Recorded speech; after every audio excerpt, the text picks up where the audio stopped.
ये लड़का दुनिया का सबसे मुश्किल एग्जाम दे रहा था, जिसे सिर्फ जीनियस बच्चे ही पास कर सकते थे। जैसे ही टीचर सेब का एक टुकड़ा खाती है, तभी एग्जाम शुरू हो जाता है। अपने तेज दिमाग से लड़का जल्दी ही सारे आंसर्स लिख लेता है। जब टीचर सेब खत्म करती है, तभी एग्जाम का समय भी खत्म हो जाता है। टीचर जल्दी से सारे पेपर चेक कर देती है और उस बच्चे का नाम लेती है जिसने एग्जाम पास किया था।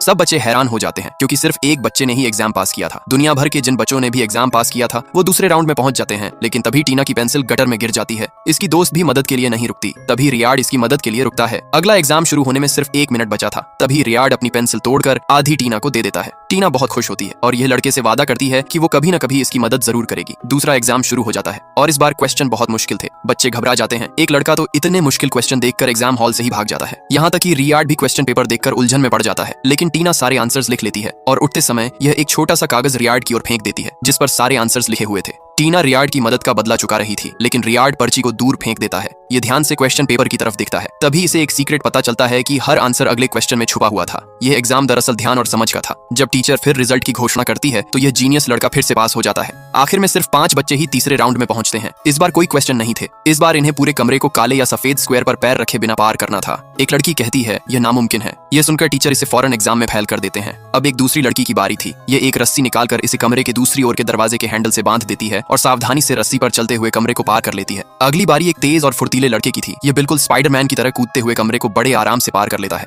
अब अगली बारी इस चश्मे पहने लड़के की थी। नियम के अनुसार फर्श पर पैर नहीं रख सकते थे, इसलिए यह अपने घुटनों और कुहनियों के सहारे रेंगते हुए कमरे को पार कर लेता है। आखिर में इस जीनियस लड़के की बारी थी। यह कुछ समय के लिए सोचता है और फिर आराम से सीधा चलते हुए कमरे को पार कर लेता है। सब हैरान थे कि रियाड पास कैसे हो गया। तभी रियाड बताता है कि बॉक्स की लंबाई बॉक्स की चौड़ाई से ज्यादा है। इसका मतलब ये बॉक्स स्क्वायर नहीं रेक्टेंगल थे। क्वेश्चन में लिखा था कि स्क्वायर पर पैर नहीं रखना था, लेकिन रेक्टेंगल पर पैर रख सकते थे, इसलिए यह आसानी से कमरे को पार कर लेता है।